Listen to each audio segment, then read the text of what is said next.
말이고요. 안녕하세요, 현우입니다. 이준석 N 개혁신당 뉴스 6회입니다.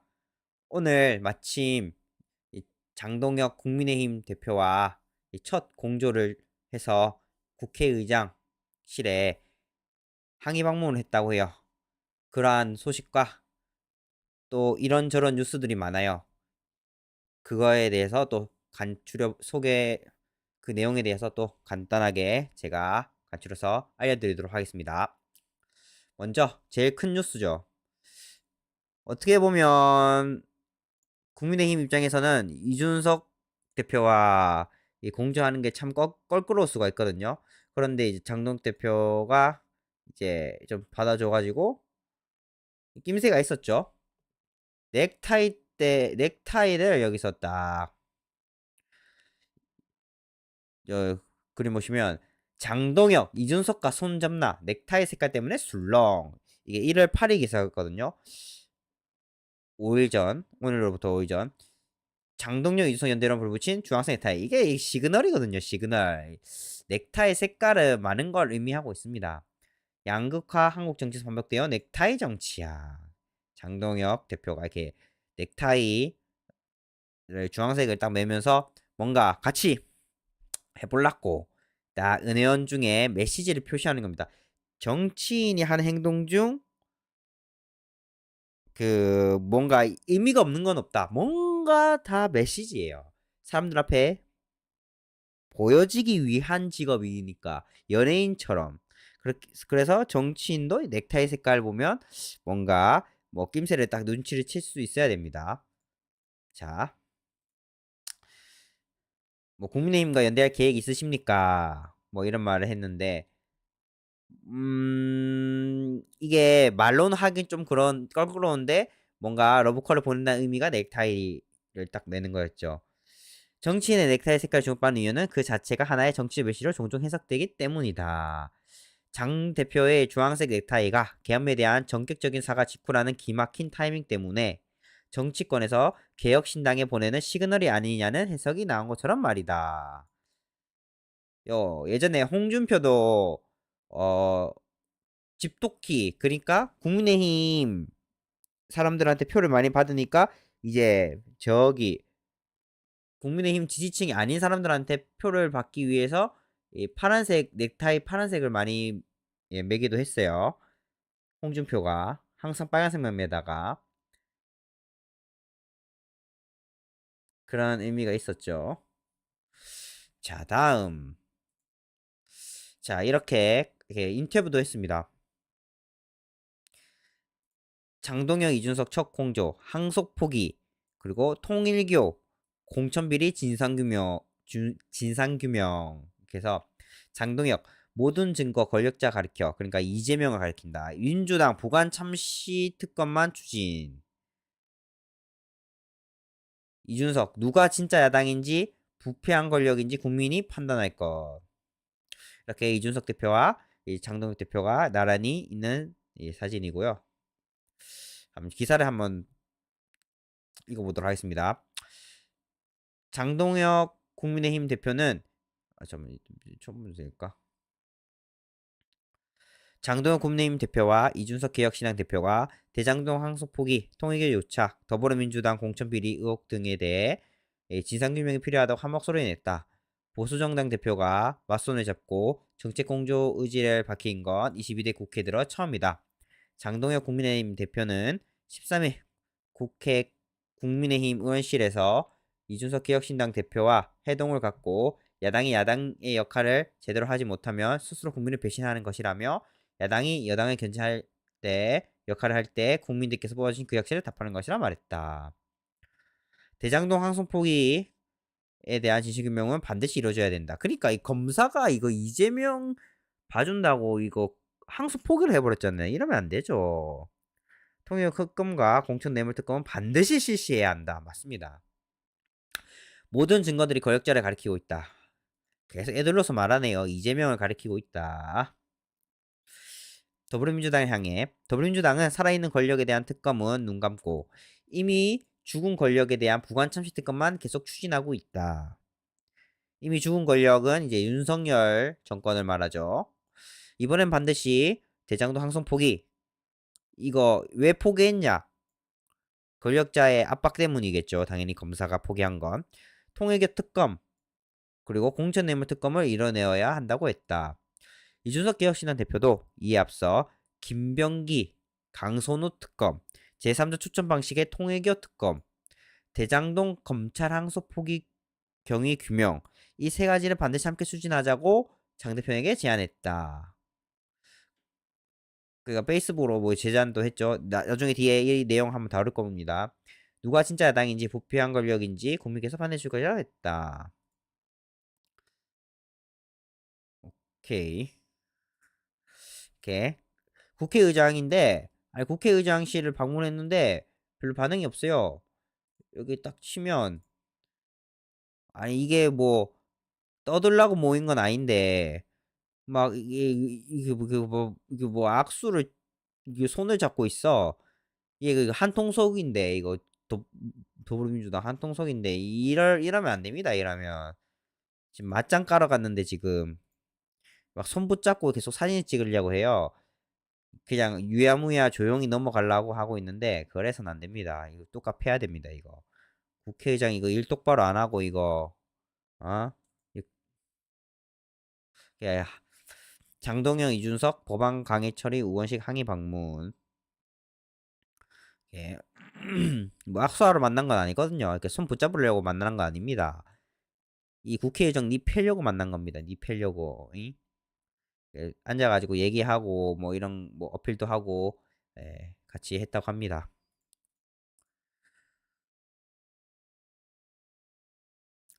장동영 국민의힘 대표와 이준석 개혁신당 대표가 13일 국회 본청 국회의장실 찾아 우원식 국회의장에게 오는 15일이면 목요일이네요. 이틀 후 2차 종합 특검법이 더불어민주당 주도로 단독 상정하지 않게 해달라고 요구했다. 밀어붙일 것 같은데 또 민주당. 하하. 국회가 이어온 대화 타협의 정신이 이어질 수 있도록 15일 본회의에서 민주당이 일방 처리하는 법안만 올라갈 수 없게 국회의장께서 말씀하신 말의 무게를 보여달라고 말했다. 이준석 대표도 최근 국회 운영 과정에서 여러 사건으로 경색된 것이 상당하다. 국회 어른으로서 의장께서 중심 잡고 국회 운영이 합의에 따라 이루어질 수 있도록 해달라고 요청했다. 이에 우원식 국회의장은 국회는 여야 교섭단체와 여러 구성원이 함께 논의에 진행해 나가는 것이라며 대표님들 의견을 잘 듣고 국회가 잘 진행될 수 있도록 의장도 최선을 다하겠다고 답했다. 우 의장은 또 내일 양당 원내대표 회동이 있다고 덧붙였다. 회동 후 두 대표는 10월 본회의에서 여당 주도로 통과될 것으로 예상되는 2차 종합특검법 추진에 대해 재차 반대 입장을 밝혔다.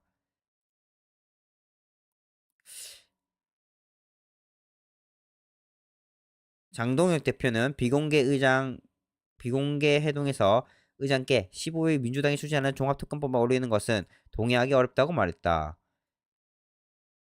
대법원과 법원행정처도 우려를 표한 법안이다 라고 했다. 이준석 대표도 종합특검은 법원행정처도 우려를 표한 것으로 아는데 자칫 입법부와 사법부가 대립하는 모양새가 나오는 것은 좋지 않다. 사법부 그쪽 의견을 살펴볼 필요가 있다고 말씀드렸다. 입법부의 권력, 즉 국회 권력이 너무 커지다 보니까 입법부 국회가 이 대통령이 계속 봐주다 보니까 사법부가 힘을 못 쓰고 있는 겁니다. 이준석 대표는 운주님 안녕하세요. 해누님 새해 복 많이 받으세요. 네 안녕하세요. 오늘 전님 네 반갑습니다. 안녕하세요. 어서 오세요. 오랜만입니다. 돈 버느라고 생업에서 열심히 돈 벌고 돌아왔습니다. 그래서 오늘 또 뭔가 좋은 소식이라고 해야 되나? 뭐 이런저런 소식을 들고 와가지고 또 소식을 전하고 있습니다. 일단 소식 다 전하고 소통하도록 할게요. 그는 통일교 그러니까 이준석 대표는 통일교 신천지 특검에 관련해서 2022년 대선 경선 과정에서 조직적 가입이 있는지 검증하자는 건데 지금 특검을 할 정도로 검증할 사실관계 확보된 것인지 궁금하다며 최근 신천지 특검이 당론으로 나오는 게 통일교 특검에 대한 물타기인지 의아하다고 말했다. 이 신천지 이거 윤석열이 뽑힐 때 그 홍준표 떨어뜨리려고 신천지 교인들이 대거 가입시켰거든요. 이거 털면 윤석열도 이거 힘들 겁니다. 오케이, 이 내용 전해드렸고요. 두둥. 그리고 오늘 첫 공조를 하고 난 이후에 이준석 대표의 인터뷰를 같이 한번 보도록 하겠습니다. 저도 못 봤거든요. 한번 같이 보도록 할게요. 잠깐 조명 한번 좀 켜야겠어.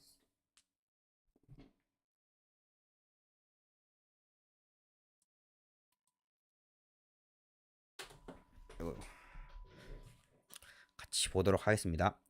윤석 대표님은 우리 야권에 예. 큰 화두를 하나 던지셨어요. 엊그제 이제 이른바 야3당, 예. 야3당이라는 범주로 조국 혁신당까지 묶을 수 있는지 여부에 대해서는 약간은 논란이 가능하겠으나 어찌됐든 그 이제 야3당의 연석회의를 대표들끼리 하자. 그래서 오늘 오전에 꽤 이른 아침이더라고요. 장동혁 대표 만나셨어요? 저희가 뭐 사실 야3당이라고 된 이유는요. 제가 봤을 때 국회에서 지난 선거에서 위성정당이나 약간 이런 비례위성정당에 가가지고 의석 뺀 정당, 이 정당들은 저는 뭐 개별 정당으로 안 봅니다. 의석을 얻은 것 자체가 민주당에 의존해서 얻은 건데 거기가 어떻게 민주당에 싫은 소리 할 수 있겠습니까? 그럼 적어도 조국혁신당은 자기 이름 걸고 했고 거기서 의석을 12개나 얻었기 때문에 지역구가 없다 손치더라도 그건 저는 존중합니다. 그래서 이제 여기서 조국혁신당도 그럼 본인들이 야당이라면은 이 논의에 들어와라. 지금 이 특검이라는 거는 집권 여당인 민주당과 대통령 주변 인사들의 부정부패에 대한 거잖아요. 그럼 부정부패에 대해서는 보수 진보가 어딨냐. 보수든 진보든 돈 받아먹으면 감옥 가야지. 그거를 이제 원칙으로 해서 그러면은 굳이 그러면 보수 진영으로 국한할 필요가 없겠다. 조국혁신당도 들어와라. 이렇게 얘기했는데 저는 제가 항상 정치하면서 저랑 의견이 맞는 사람도 있고 다른 사람도 있고 착한 사람 나쁜 사람 다 있는데 가장 경계하는 사람들이 이상한 사람들이에요. 그러니까 그 논리로 얘기했는데 갑자기 도덕을 얘기한다든지. 아니 오늘 개혁신당에서 신장식 의원인가요? 당장에 조국 대표 좀 오라 한 것을 두고서 예의가 없다는 그런 반응을 보였어요. 그래서 제가 뭐 예의가 없다는 근본이 그게 뭐냐면 제가 문자를 보내서 얘기했다는 건데 그래서 제가 문자 전문을 공개했어요. 문자 전문이 뭐였냐면은 조국 대표님 제가 전화 좀 드려도 되겠습니까? 라는 내용이에요. 그러니까 왜 아니 전화하기 전에 혹시라도 뭐 다른 지금 일정이 있을까봐 지금 전화 드려도 되겠습니까? 라고 한 게 예의가 없다 그러면은 그러니까 제 생각에는 이렇게 돌아가는 상황인 것 같아요. 신장식 의원이 만약에 제가 보낸 내용의 문자가 제발 좀 우리 같이 협력하고 전화 좀 드려도 되겠습니까? 이걸 알았는데 저렇게 얘기했으면 저거는 이상한 사람이죠. 그러니까 아마 조국 대표가 주변 사람들한테 제대로 제가 어떤 문자를 보냈는지 얘기 안 해준 거 아닌가. 제가 무슨 문자만 틱 보내고 이렇게 한 것처럼. 그러다 보니까 이번에 신장식 의원이 완전 망신살 사는 그런 큰 실수를 한 거죠. 이 내용을 함께 보도록 합시다. 휴.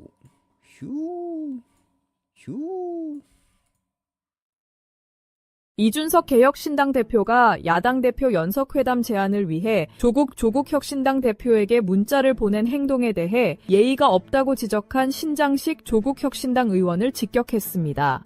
신 의원은 13일 YTN 라디오에 출연해 이 대표가 이 내용이 바로 여기 있습니다. 여기가 아닌데. 이 내용이 바로 여기 있습니다.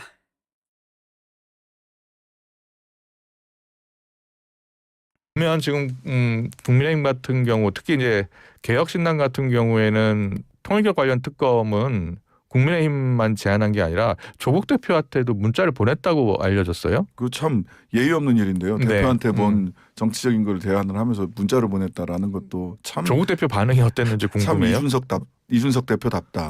그럼 이게 알리바이잖아요. 나도 음. 제안했다. 아. 그런 제안은 그렇게 하는 게 아닙니다. 예, 대표에게 첫 번째 형식적으로 참 뭐 없다라는 생각이 하나 들고 예. 그다음에 두 번째는 뭐 노회찬 대표까지 언급을 하면서 외계인이 침공하면 힘을 합쳐야죠. 저희들은 외계인이 그 윤석열 어게인 세력, 윤어게인 세력이 외계인이라고 생각을 하거든요. 예. 민주주의를 총칼로 유린했잖아요. 외계인과 손잡은 사람이 이준석인데 어디 외계인 얘기를 합니까? 그럼 민주당과 이재명이 외계인이란 얘기예요?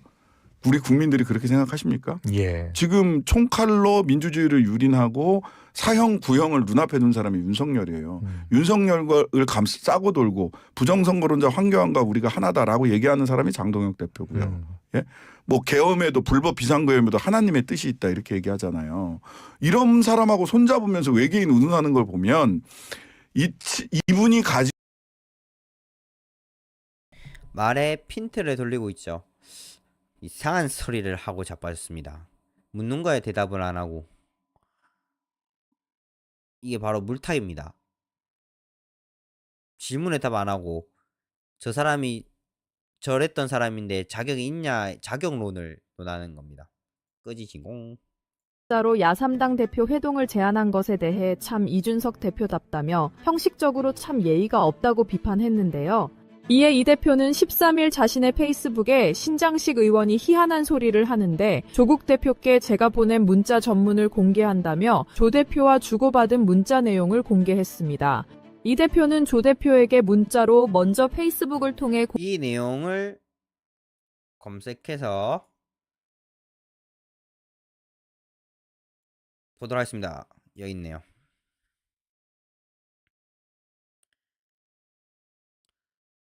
이게 야당 대표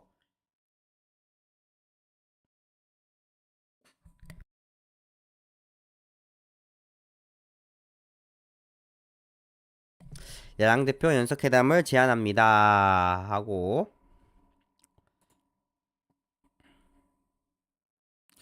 여기 신장식 의원이 희한한 소리를 하는데 조국 대표에게 제가 보낸 문자 전문을 공개합니다. 어디에 싸가지론이 등장할 개연성이 있는 거죠?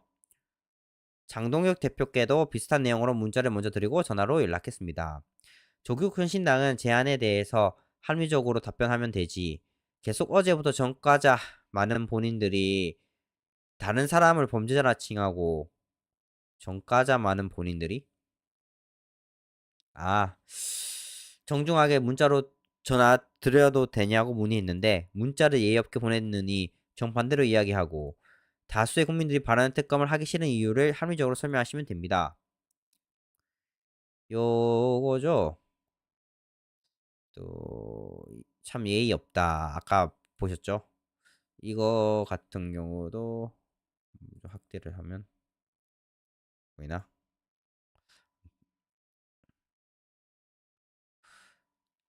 이긴 페이스북에도 전문이 올라와 있습니다. 됐네요. 공개를 했거든요. 이긴 페이스북입니다.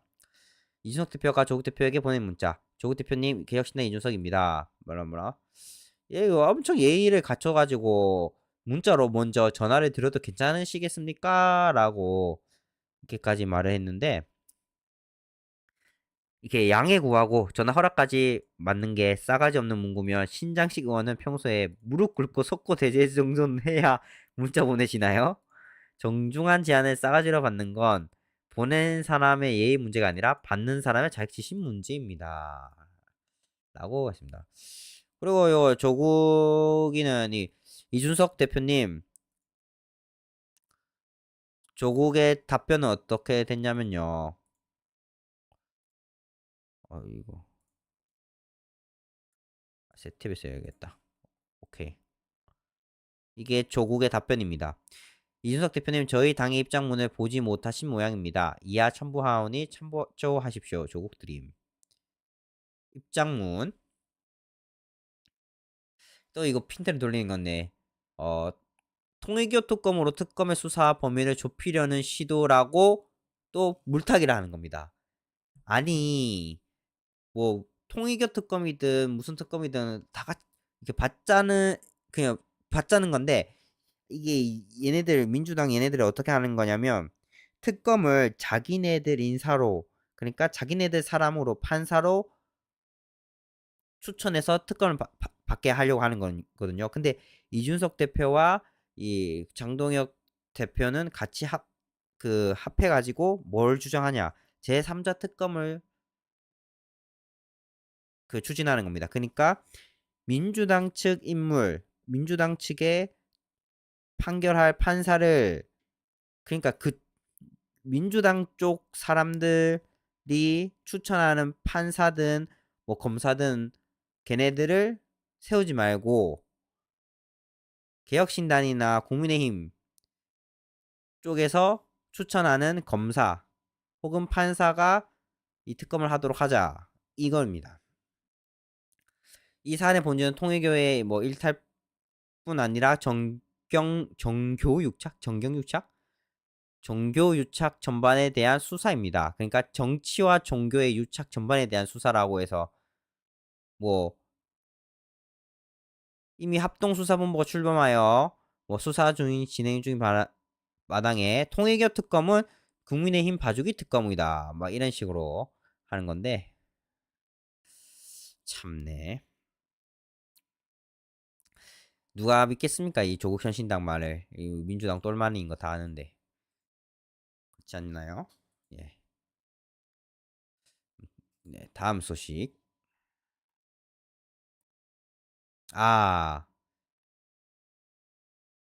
이건 나중에 하고. 이준석 설렌다 1억건 서울대 출신 유튜버와 부정선거 토론 해가지고, 아까 페이스북을 한번 열어볼까요? 이인 말고 이준석을 쳐서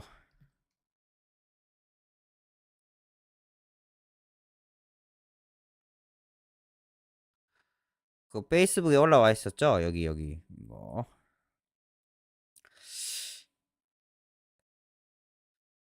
부정선거론자 중에서 토론하면 1억을 준다는 사람이 나타났네요. 인스타그램 DM으로 몇 달째 계속 이 사람이랑 토론해보라고 연락 오던데, 서울대 물리학과 졸업에 굴지의 반도체 기업 근무 경험에 자영업 컨설팅까지 장난치는 분은 아닌 것 같습니다. 1억 받으면 동탄에 어디 애들 도서관에 책이라도 사줘야겠다 싶어서 설레고 있습니다. 이분 아니더라도 부정선거론자 토론은 누구라도 언제나 환영입니다. 다만 얼굴 까고 토론하시고 장난 안 치게 이준석한테 돈 줄 필요 없으니 1,000만원 이상 제가 인정하는 곳에 기부하고 오시면 됩니다. 보통 이런 건 자기 구독자들한테는 센 척하고 정작 에스크로 하고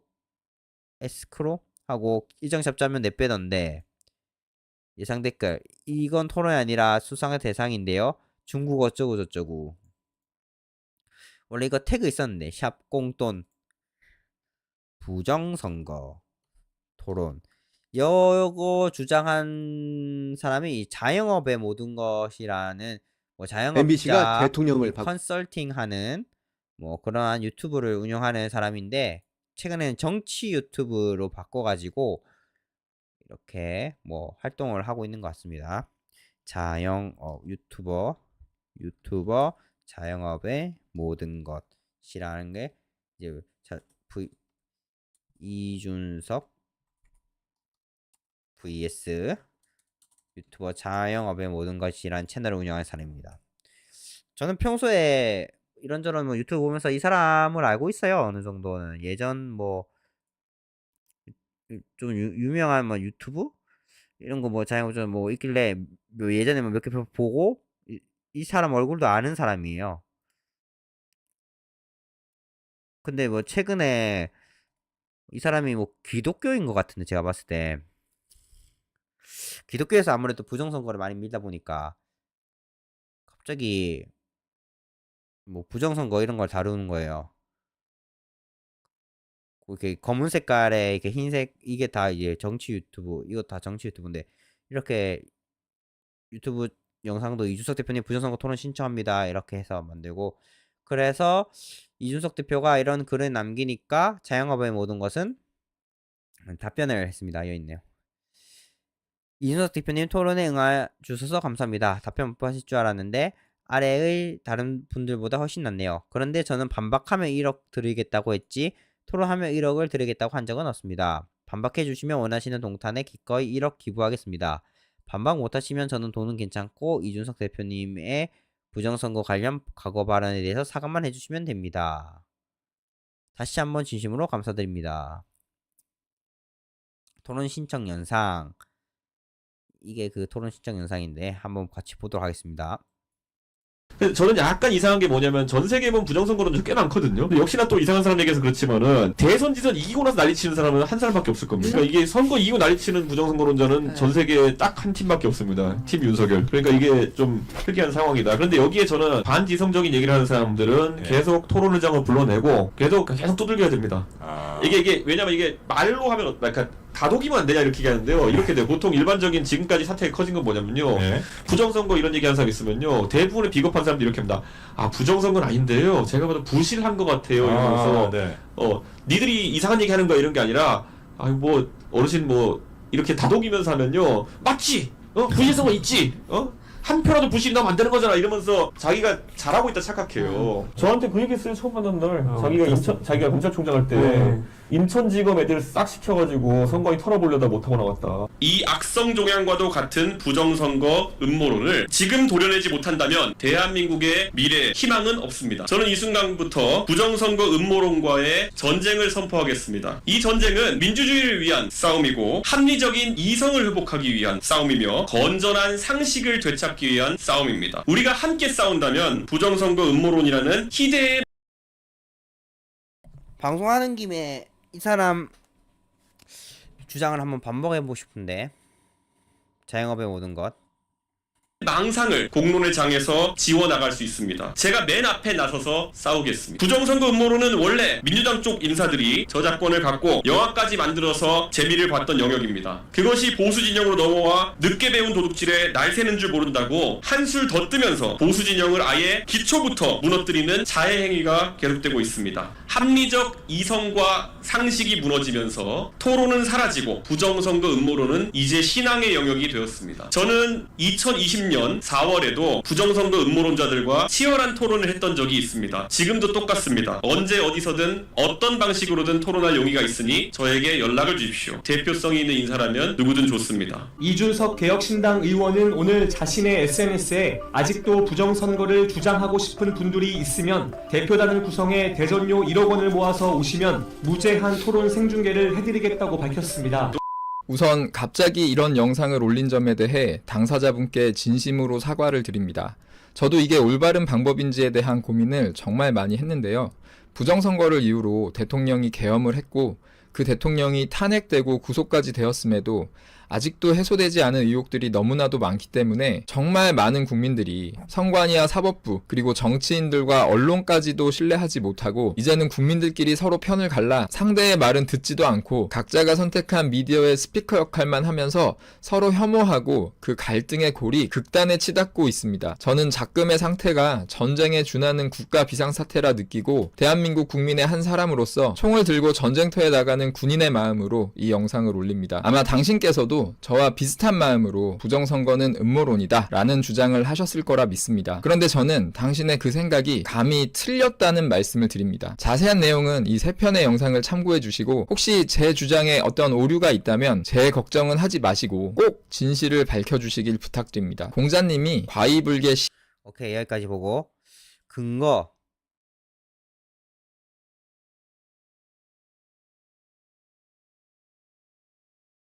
뭐지 이 사람 토론 신청 영상 아까 봤고 근거 누구든지 가장 먼저 아래 2가지 논점 중에 한 가지에 반박하신 분께 1억을 드립니다. 부정선거를 음모론이라고 하면 안 된다. 대한민국 언론은 죽었다. 이거 약간 문장이 좀 그런데 이거는 판단을 할 수 있는 근거가 없잖아. 하하 이거 왜 그러냐면 이게 자 1번 봅시다. 먼저 1번 이거 말을 참 애매하게 해놨네. 누구든지 음모론이라고 함부로 말할 수 없다. 이거랑 동치어거든요 거의. 음모론이라고 하면 안 된다라는 말이 부정선거를 너가 까보지 않은 이상 음모론인지 아닌지 함부로 말할 수 없다. 이건 무슨 말이랑 똑같냐면요. 신이 있는지 없는지 너가 봤냐? 그래서 신의 존재 여부는 함부로 신의 존재 여부를 함부로 말할 수 없다. 이 논리랑 똑같아. 그래서 저거는 반박이 조금 하기 힘든 말이야. 원래 이 보면 부존재 증명을 하려고 하는 게 아니라 부존재 증명, 즉 외계인, 신으로 할게. 신이 없다고 주장하는 사람에게 신이 없다고 증명해라고 하는 게 아니라 이게 부존재의 증명이거든요. 신이 있다고 주장하는 사람에게 신이 있다고 증명해내는 게 존재의 증명이에요. 존재의 증명으로 가야 돼요, 이건. 근데 이거 말장난인데 부정선거를 음모론이라고 하면 안 된다. 누구든지 음모론이라고 함부로 말할 수 없다. 이걸 또 다시 바꾸면 예시를 든 거죠, 제가. 신이 있는지 없는지 너가 봤냐? 모르잖아. 그래서 신의 존재 여부는 함부로 말할 수 없는 거야. 신이 없다고 주장하는 사람에게, 그러니까 부정선거가 없다고 주장하는 사람에게 부정선거가 없다고 증명해라고 하는 게 아니라, 이게 부존재의 증명인데, 이게 아니라 부정선거가 있다고 주장하는 사람에게 부정선거가 있다고 증명해내는 게 이게 존재 증명이거든요.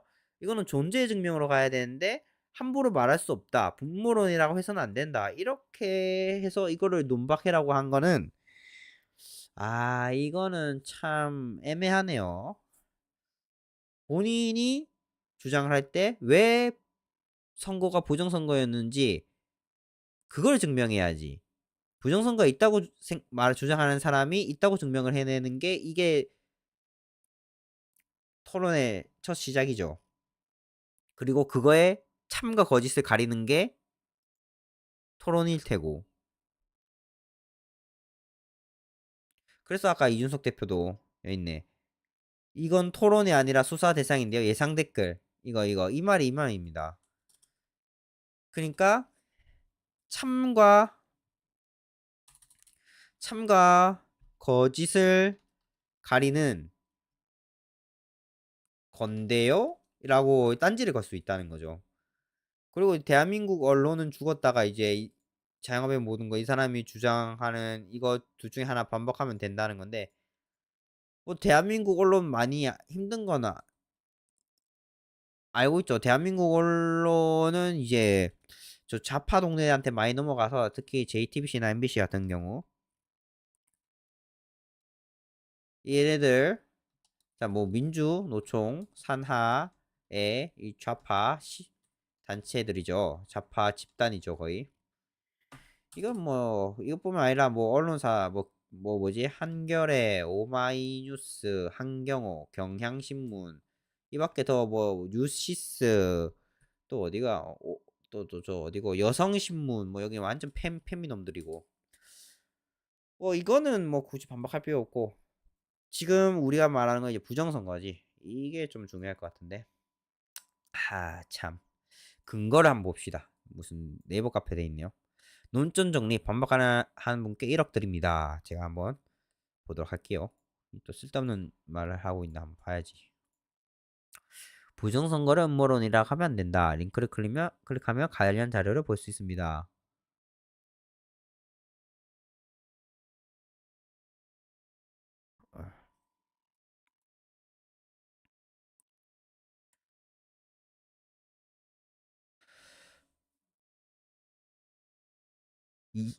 25년 6월 3일 대선 제외 투표. 외국인 투표 말하는 건가? 제외. 이거 뭐야 이거.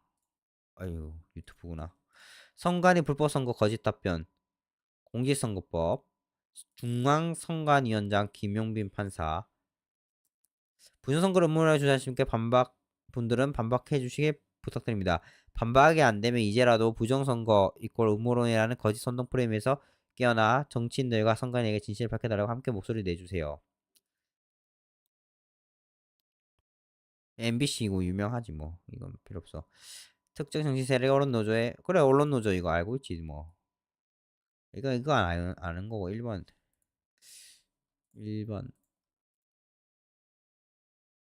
다 자, 그럼 지금부터 우리가 유튜브야? 부정선거를 것 같아요. 자, 일 뿐이고요. 이거 다 유튜브인데. 볼게요. 우선 다 영상 하나인데.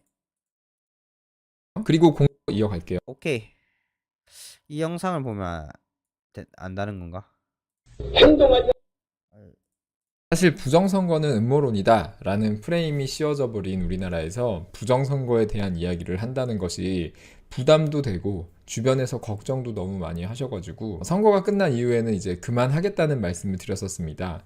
근데요, 아무리 생각을 해봐도 이 부정선거 문제는 우리가 반드시 바로잡아야만 하는 너무너무 중요한 문제이기 때문에 제가 이 문제를 외면하고 그냥 아무 일 없는 것처럼 다른 영상을 올린다는 게 제 스스로 도저히 용납이 잘 안 되더라고요. 그래서 지난 2달 반 동안 아무 영상 다시 말씀드리지만 저는 지금 그럼 지금부터 우리가 부정선거를 음모론이라고 단정하면 안 되는 2가지 문제가 뭔지 말씀드려 볼게요. 우선 첫 번째 이상한 점은 제외투표입니다. 이게 왜 이상하냐면요, 이번 21대 대선 결과가 잠깐 이상하다고 하면 안 되지.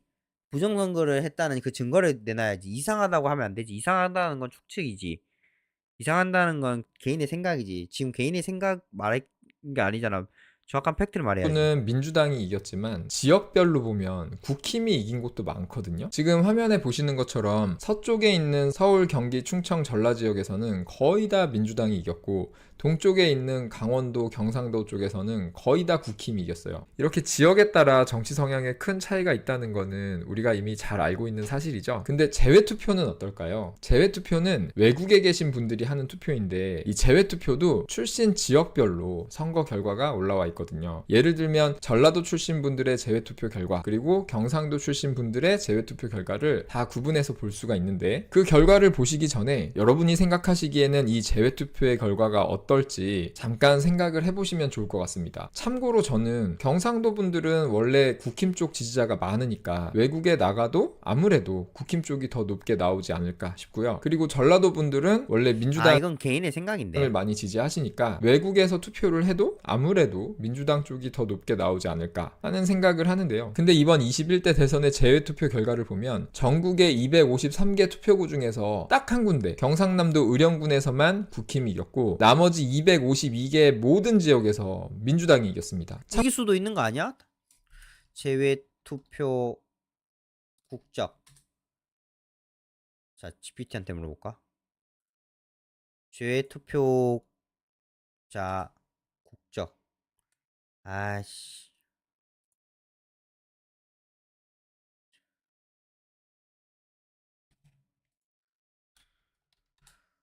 챗GPT한테 물어보자 바로.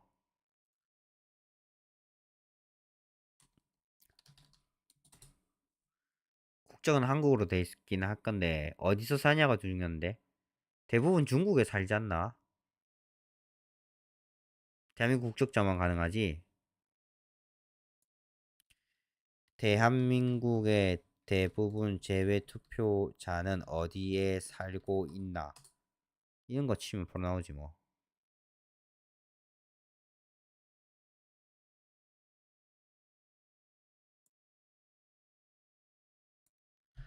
아시아라고 하지 말고 정확하게 알려줘.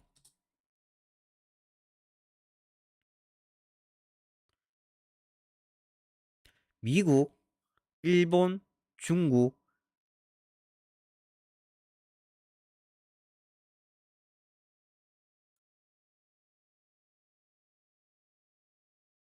미국, 일본, 중국 순이야? 참고로 이번 대선의 최종 결과, 그러니까 제외투표, 사전투표, 본투표를 다 합친 결과를 지역별로 보면 강원도하고 경상도에서는 지금 보시듯이 총 63개 투표구 중에서 민주당이 이긴 곳은 4군데밖에 없어요. 그러니까 강원도와 경상도의 총 63개 투표구 중에서 94%나 되는 59곳에서 국힘이 이겼습니다. 근데 제외투표는 이 63곳 중에서 딱 한 곳만 빼고 전부 다 민주당이 이긴 거예요. 이런 결과를 보고 이거 좀 이상한 거 아니냐라고 얘기하는 게 과연 음모론자라는 소리를 들을 만큼 잘못된 걸까요? 제가 지난 5월 달에 여러분들하고 전화 토론도 많이 했었는데요. 그때 어떤 분이 원래 외국에 나가면 선진 문물을 경험하면서 정치 성향이 진보로 바뀌기 때문에 그렇다라는 설명을 하셨었어요. 사실 저는 미국에서 대학도 다녀보고 직장 생활도 해봤었는데 그런 설명에는 전혀 공감이 안 됩니다. 근데 그래도 100번 양보해서 그럴 수 있다 쳐요. 그렇게 생각하는 사람이 있을 수 있다 치자고요. 근데 한편으로는 이거 너무 이상하니까 이 재외투표 결과는 조작이 된 게 아닌지 우리 확인을 좀 해보자 라고 주장할 수도 있는 거잖아요. 혹시 선거는 원천적으로 조작이 불가능하게 되어 있기 때문에 이런 가설은 말도 안 되는 거다 라고 생각하시는 분들은 다음 문제를 보시면 그 생각이 좀 바뀔 수도 이거는 있어요. 애매하다. 이거는 제외 투표자가 민주당 더 많이 찍을 수 있다. 이거는 부정선거에 증명을 한 게 아니야, 얘가. 이거는 부정선거 증명한 게 아니라 추측이야. 것 같아요. 자, 두 번째 이상한 점은 선관위예요. 선관위는 오래전부터 재외투표랑 사전투표에서 대놓고 법을 어겨왔어요. 자세한 내용은 조금 뒤에 설명을 드릴 건데요. 일단 간단하게 말씀을 드리면 투표용지를 바꿔치기 하는 문제를 원천적으로 막기 위한 법인 공직선거법 157조, 158조, 218조를 완전히 어겼습니다. 대놓고 불법 선거를 해왔던 거예요. 그래서 정말 많은 분들이 이번 21대 대선에서만큼은 이 공직선거법 157조, 158조, 218조를 제대로 지켜달라라는 요구를 했었습니다. 그리고 지난 5월 14일 법제사법위원회에서 국회의원 조배숙 님이 중앙선관위 사무총장 김용빈 판사님께 이번 선거에서만큼은 이 법을 꼭 지켜달라 라는 요청을 했었는데요. 선관위 사무총장 김용빈 판사님은 불법 선거는 맞지만 이 법이 너무 어렵기 때문에 지킬 수 없다. 그래서 그냥 법을 바꾸겠다라는 발언을 했습니다. 잠깐 영상 보고 이어갈게요. 지금 사전투표가 문제가 되는데요. 원래 투표용지에 사전투표관리관에 실 도장을 찍게 돼 있지 않습니까? 그렇죠? 네. 근데 실제로 지금 이거는 이미지 출력을 하잖아요. 네. 근데 이게 법에 어긋나는 거 아닌가요? 그러면 이번 사전투표에서는 원래 법대로 이 부분에 대해서는 지금 의원님이 말씀하시는 대로 사실은 법에 위반되는 식의 규칙을 좀 상정한 부분 때문에 부정선거 의혹도 제기가 되고 이런 한 부분이 있어서 이 부분을 빨리 정리하는 게 좋겠다는 생각을 하고는 있습니다. 근데 전체적인 부분으로 선거 관리를 하는 실질적인 그 문제점을 해결을 하고자 하는 방안은 오히려 규칙을 법률로 전환시키는 것이 가장 합리적인 방안이라고 생각을 합니다. 그 취지는 실제적으로 운영할 때 사전투표 관리관이 실인을 날인하게 되면 그 제대로 시행되는 그 과정이 너무 복잡하고 시간도 많이 걸리고 여러 가지 어려운 점이 있다는 것이 그 실무적인 그런 견해입니다.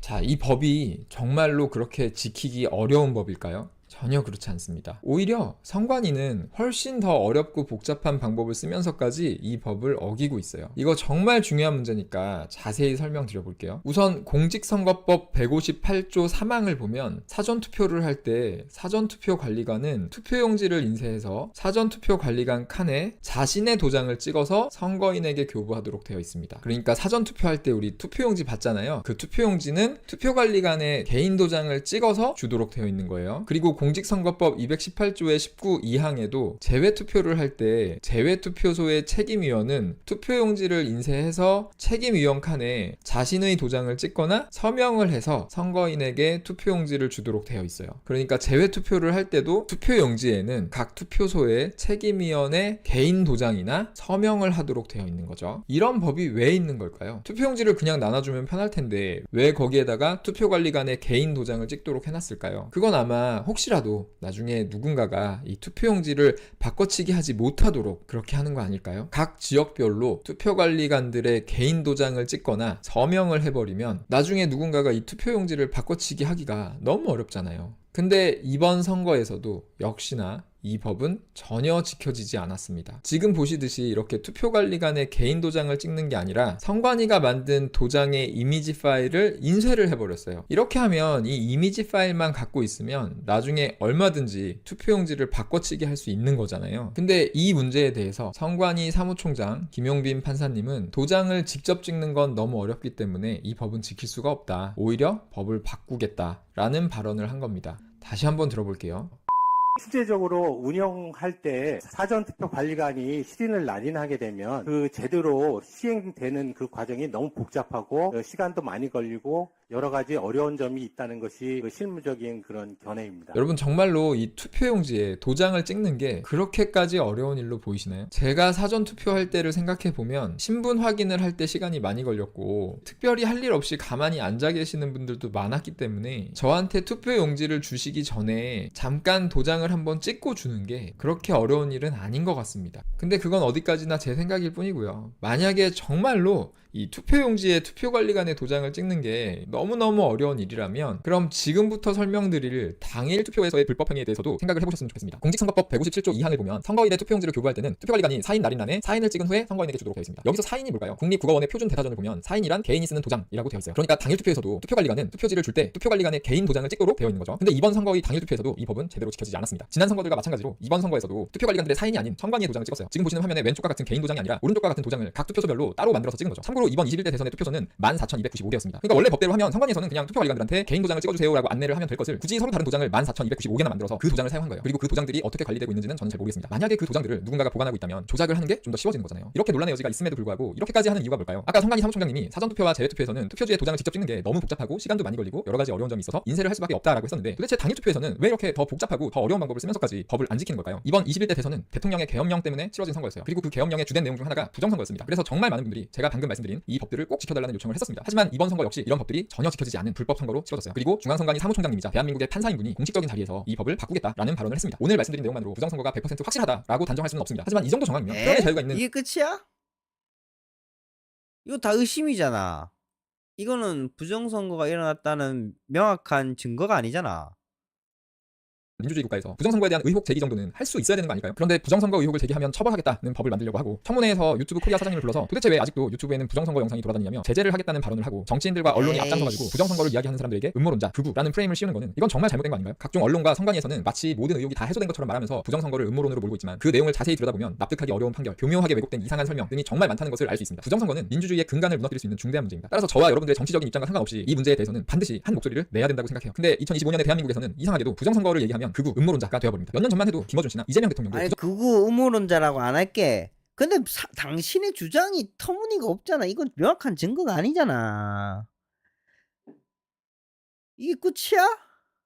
부정선거를 강력하게 보자. 주장했습니다. 근데 그들은 지금 이 부정선거 문제에 대해 침묵으로 일관하고 있어요. 왜 그런 걸까요? 그들이 그때 거짓된 음모론을 펼친 게 아니었다면 한때 그 누구보다도 이 부정선거 문제에 대해 가장 큰 목소리를 냈던 그들이 도대체 왜 지금은 똑같은 문제에 대해 침묵하고 있는 걸까요? 지금 대한민국에서 가장 큰 영향력을 갖고 계신 분들 민주당이 부정선거 밀어보니까 이거 미친 짓이라는 걸 안 거지. 부정선거라고 하면 사전선거 때 투표율 졸라 낮아지고 실투표 때 그때 투표 안 하면 그냥 투표 날리는 건데 그거 완전 개 미친 짓이지. 무조건 투표 독려해가지고 해야지. 부정선거 있다 하면 사전선거를 아예 안 해버리죠. 그 실투표 가서 하나 그걸. 시간 없는 사람 안 한다고. 아니 바보 같은 짓을 국민의힘에서 밀고 유튜버들이 돈 벌려고 한 짓을 그 짓을 믿어가지고 아예 그 국민의힘 작살냈는데 그래서 이준석 대표가 그 부정선거 그 음모론 그 제 얘기하는 사람한테 그렇게 전쟁 송포하고 그런 거 하면 안 된다고 그렇게까지 말했는데도 부정선거 있다고 해가지고 그 유튜버들 슈퍼챗 받아먹고 막 엄청나게 뭐 핍박받는 양, 뭐 선관위가 엄청나게 뭐 조정을 하는 양 그래가지고 돈 빨아먹으려고 사람들 진짜 속아 넘어가가지고 투표율이나 낮아지게 만든 게 이게 잘못이지. 이기 때문에 본인들이 부정선거와 관련된 것이 아니라면 이렇게 가만히 있지 말고 반드시 이 문제를 밝히는데 앞장서 주셔야 한다고 생각합니다. 앞에서도 잠깐 말씀드린 것처럼 저는 지금 부정선거가 100% 확실하다라는 주장을 하는 게 아닙니다. 부정선거가 없었을 수도 있어요. 선거 결과가 너무 이상하지만 없었을 수도 있는데 이걸 주장하면 안 되지. 있다고 확신하고 그걸 개인이 증명을 해놔야 되는 문제인데 본인이 부정선거가 있다고 주장하는 사람인데 그러면 있다고 증명해야 되는 게 맞지. 지금 증거들은 아예 그냥 다 의심이잖아. 의심. 그게 실제 선거 결과일 수도 있는 거니까요. 하지만 이렇게 이상한 선거 결과를 눈앞에 두고도 부정선거에 대한 의혹을 제기하는 사람들을 극우라고 하고 음모론자라고 하는 건 너무나도 잘못된 것 같습니다. 그래서 제가 지금 여러분께 드리고 싶은 말씀은 부정선거가 정말로 있었는지 없었는지를 정확하게 밝힐 수 있도록 우리 모두 함께 목소리를 내주셨으면 좋겠습니다. 이미 다 밝혔다고 하시는 분들이 많은데요. 스스로 조금만 알아보셔도 전혀 그렇지 않다는 걸 금방 알 수 있을 거예요. 통합선거인 명부 확인, 그리고 다음 선거에서라도 오늘 말씀드린 법들이 제대로 지켜질 수 있도록 그러기 위해서는 이 법이 바뀌면 안 되겠죠. 그래서 이 공직선거법 157조, 158조, 218조가 개정되는 일이 없도록 여러분들 관심 많이 가져주시기 부탁드립니다. 아직도 부정선거가 원천적으로 불가능하다고 생각하시나요? 이제 뒤에는 내용 필요 없다. 재투표에서 실투표는 지역별로 보면 군킴이 이긴 곳이 많은데 많은 곳은 많진 않지 않나? 그거 빨간 거. 아 이거. 근데 겨우 뭐 반반인데. 겨우 반반인데. 내가 봤을 때도 그거 겨우 반반이야. 재투표는 민주당 득표율이 훨씬 많다. 이거 의심이잖아. 의심은 증거가 아니잖아. 그 다음 선관위의 불법 선거, 사전투표관 관리관 도장 혹은 서명 이거 시행 힘들어서 받아들이기 어렵다고 한 말이 이거 부정선거의 증거는 될 수는 없지. 투표를 할 때 너무 사람이 많고 줄을 계속 서 있는데 나도 줄 엄청 서 있었는데 그때 하나하나 도장 다 찍고 서명 다 하면 시간 엄청 걸리지. 그래서 시행이 힘들어서 받아들이기 어렵다. 이게 오히려 더 논리적인 말 아닌가? 그리고 개인 도장이 아니라 선관위 도장을 찍게 한 거. 이게 부정선거의 증명, 이거는 사람들이 개인 도장 까먹을 수도 있고, 이거 개인 도장 파낸다고 이거 시간 더 걸릴 거고, 사람들이 안 들고 온다고. 선관위 도장 만들어서 일괄적으로 배분하는 게 훨씬 더 시간을 줄이는 일인데. 딜레이 안 되고. 이게 또 이거 부정선거의 증거라고 할 수 없죠. 이 싹 다 이거 그냥 의심이죠, 의심. 이런 걸 영상으로 만들었냐? 이게 논박을 할 수 있는 주제가 아니라 지만의 의심을 만들어 가지고 이거에 대해서 논박하세요라고 말하는 것 같은데. 반박하면 이거 반박을 할 수 의심인데 반박을 어떻게 하지? 참 어렵다 어려워. 집어치워라. 노답이다. 말이 안 되는 사람이다. 한국경제 이준석 설렌다. 1억 건 서울대 출신 유튜버와 부정선거 토론.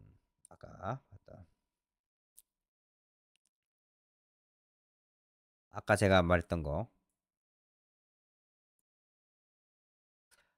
부정선거를 음모론으로 단정할 수 없다는 취지로 주장한 거지.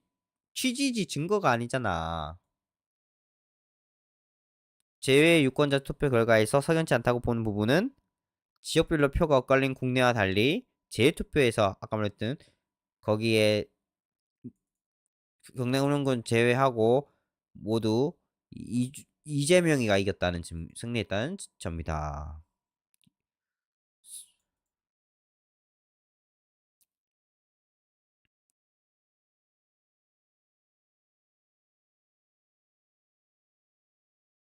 사전투표 시 도장 찍게 돼 있는데 왜 사전 인쇄하느냐.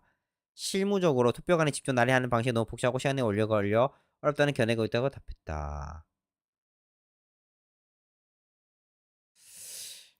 박씨인가 보네. 박씨는 서울대 물리학과 졸업하고 뭐 퇴사하고 어디서 퇴사하고 자연 콘서트 네이버 카페 유튜브 등 운영하고 있다. 그렇습니다. 내용은 없네요. 자, 다음 이제 마지막 장면으로 제가 이 영상을 이준석이 정치하는 이유라는 그 마무리 영상을 한번 보여드리고 싶어서 제가 이 영상을 따왔는데 이게 2026년 1월 6일 영상 업로드가 된 건데 KBC 광주 방송일 거예요. 여기서 마지막 인터뷰 장면 같이 보도록 하겠습니다. 정치를 하시는 분은 다 궁극적으로 대권을 생각하고 계실 텐데 뭐 대통령 이런 거를 떠나서 그래서 이준석이 보고 싶은 나라, 만들고 싶은 나라 뭐 어떤 나라인가요? 제가 정치를 왜 하느냐라고 누가 물어보면 전 이렇게 답합니다. 제가 서울시 노원구 상계동에서 자라나가지고 참 지금도 서울의 종점인데 거기서 자라나가지고 그래도 국회의원도 하고 큰 당의 당대표도 하고 대통령 선거 나가볼 수 있고 그건 저희 가족에게는 굉장히 큰 영광이면서 한편으로는 대한민국은 아직도 누구나 노력을 하면은 성공할 수 있는 세상이다라는 것을 보여준다고 생각합니다. 그런데 갈수록 이게 자산 불평등이나 여러 가지 때문에 어릴 때부터 젊을 때부터 꿈을 잃어버린 사례들이 늘어나고 있어요. 그래서 저는 그 사다리라고 하죠. 네. 어디서 태어났던 어느 집의 자식이든 간에 노력만 하면은 가장 높은 곳까지 아니면 가장 또 많은 돈을 벌 수 있도록 이렇게 열려있는 사회. 저는 그게 제가 대한민국이 돼야 된다 생각하는 것이고 네. 그 사다리를 지키기 위해 가지고 노력하겠습니다. 그게 제 정치의 꿈입니다. 그러니까 스스로가 각자가 다 스스로 희망의 증거가 되는 그런 세상 그렇게 들리네요. 아주 멋있게 표현해 주셨네요. 시간이 다 돼서 예. KBC 광주 전남 시청자 그리고 전국의 호남 유권자들께 예. 이준석이 정치하는 이유, 어느 곳에서 태어나든지 노력만 하면 열려있는 사회, 성공할 수 있는 세상, 이런 그런 나라, 한마디로 계층의 사대를 지키기 위해 뭔가 자신의 삶으로서, 자신의 인생으로서 증명해 나가는 거죠. 증명해 나가고 그런 국가를 만들고 싶다. 그런 세상을 만들고 싶다. 이게 그건데 딱 조던 피터슨이 말하는, 그리고 이준석 책 제목도 있죠. 공정한 경쟁. 그 조던 피터슨이 말하는 실력 서열 체계.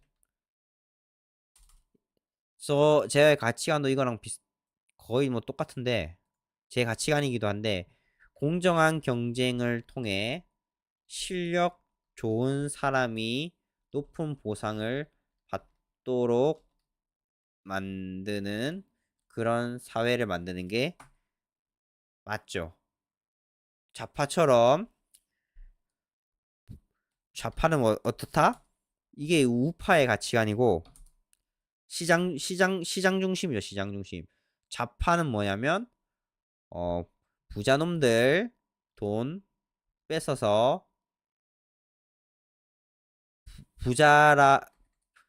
겉에 보이는 부자놈들 돈 뺏어서 가난한 사람들에게 나눠주는 척하며 자기들 정치함. 그리고 정치인들은 권력자들과 담합해서 귀족층이 됨. 그리고 독재를 하려고 함. 이거죠. 딱 차베스. 저기 베네수엘라의 이 차베스와 마두로 같은 놈들인데, 지금 마두로는 체포가 됐죠. 좌파들 이념이 딱 이겁니다. 겉에 보이는 부자놈들, 직장인들, 이 돈 뺏어가지고 가난한 사람들에게 나눠줘서 나눠주는 척해. 이것도 척해. 왜냐하면 어떤 집단한테 나눠주냐면 이 전장현, 페미, 또 어디야 저 시민단체, 좌파 시민단체, 뭐 노동, 환경, 뭐 인권, 뭐 별 지랄 같은 데 있잖아. 뭐 또 뭐 어디야 뭐 퀴어, 뭐 이상한 데 있잖아. 뭐 페미랑 퀴어 묻자. 페미, 퀴어, 뭐 전장현, 이런 완전 종북 좌파 단체 있잖아요. 이런데 막 주는 척하지. 지네들 집단한테 나눠줘서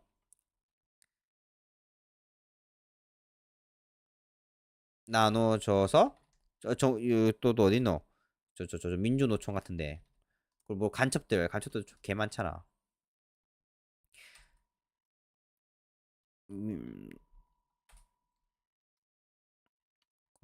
뭐 채식도 있겠지 뭐 졸라 많아요. 뭐 이상한 뭐 좌파 시민단체들 지네들 집단한테 나눠줘가지고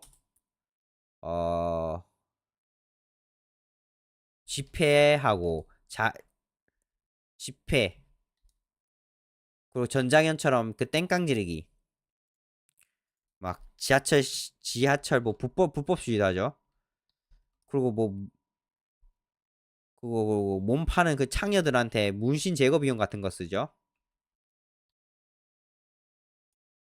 그다음에 패미들한테 뭐 동아리 같은 걸로 뭐 돈 주죠.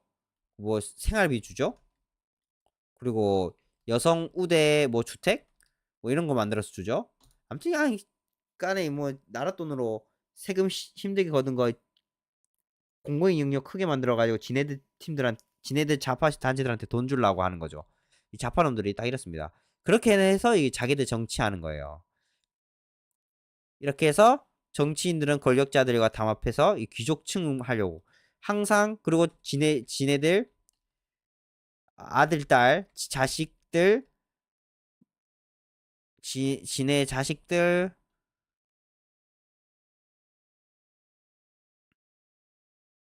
경쟁 안 시킴. 의사 그 조국 보면 알죠.